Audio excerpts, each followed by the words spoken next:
The secrets to weight loss, lessons from the experts. I've gathered wisdom from 7 renowned doctors, so get out your pen and paper and let's take some notes. Whether you're looking to release weight, maintain a healthy weight, or just get some insight into how to live a healthier life, you are absolutely in the right place.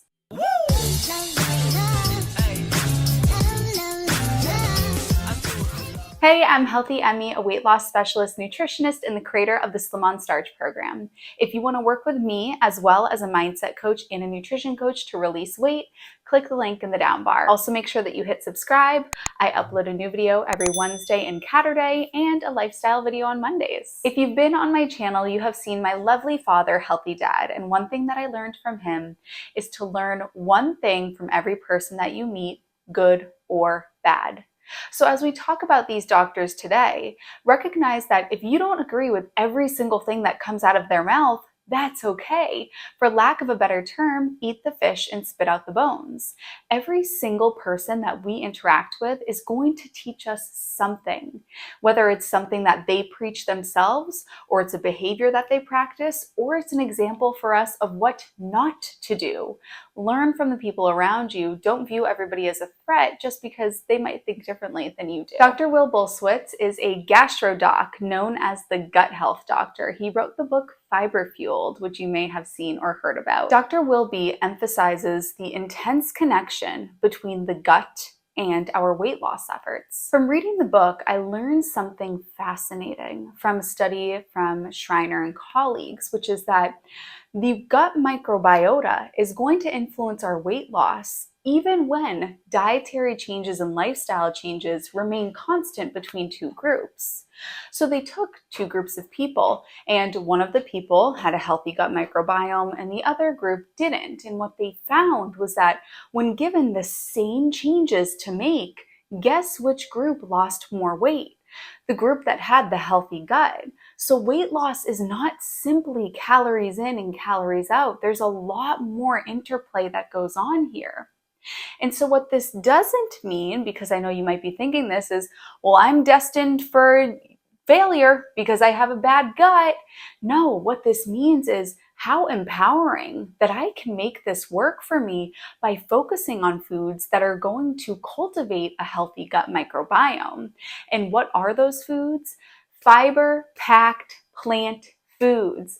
All plant foods have fiber. Animal foods do not have fiber.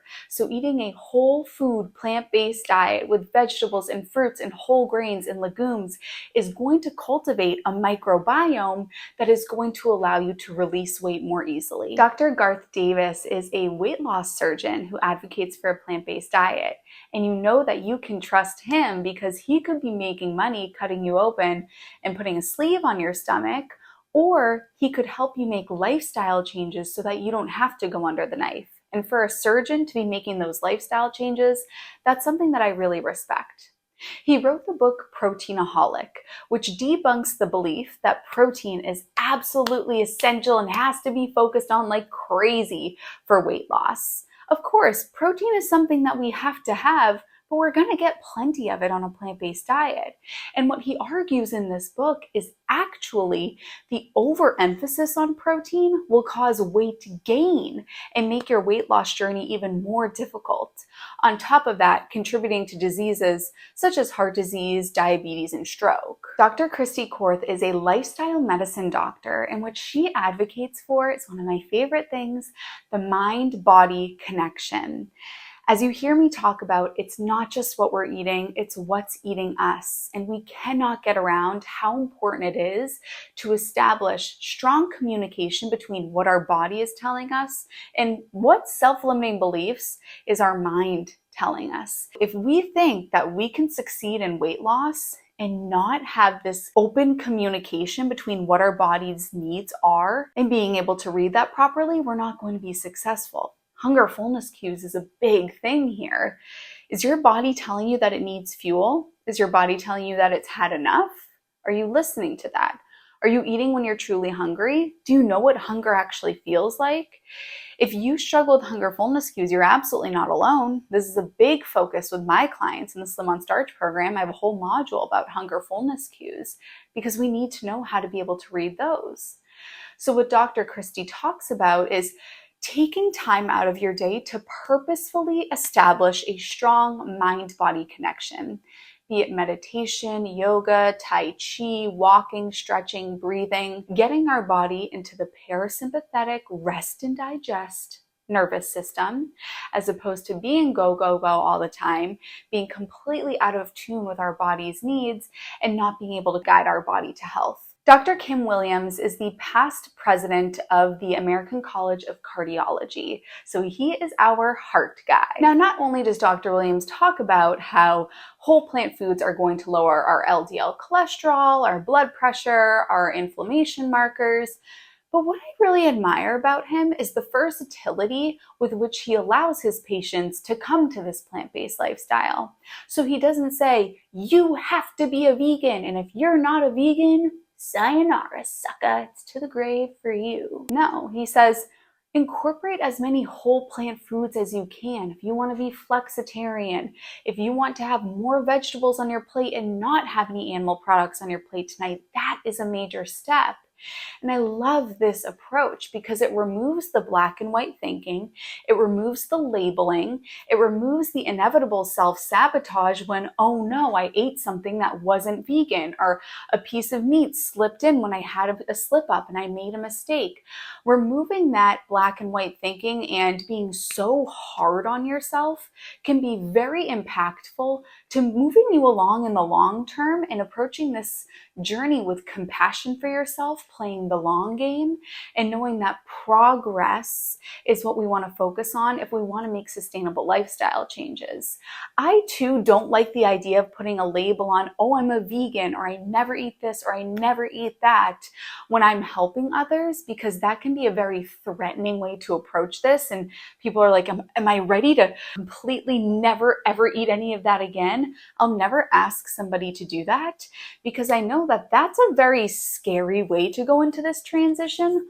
What if we take the light and easy approach? Bring as many whole plant foods as you can. No big deal. Get in as many as you can. I like that approach. Dr. Angie Sadeghi is a gastro doctor, so back to the gut microbiome. Her focus is about how plant foods will help reduce digestive distress and things like IBS. I want to talk about IBS for a quick moment here. Irritable bowel syndrome is usually a diagnosis of exclusion, meaning if that a doctor can't really find exactly what's causing your tummy trouble, they'll slap the IBS label on and say, well, your bowels are irritated, which is an accurate characteristic and description of what's going on there, but it doesn't really give you a, okay, what do I do now? And a plant-based diet can be so impactful in helping calm down the gut and allow things to be moving regularly, so that if you're struggling with IBS-D, diarrhea, or C, constipation, we can get that back on track. We can reduce inflammation, and we can pluck out the trigger foods, which are usually the higher processed animal products.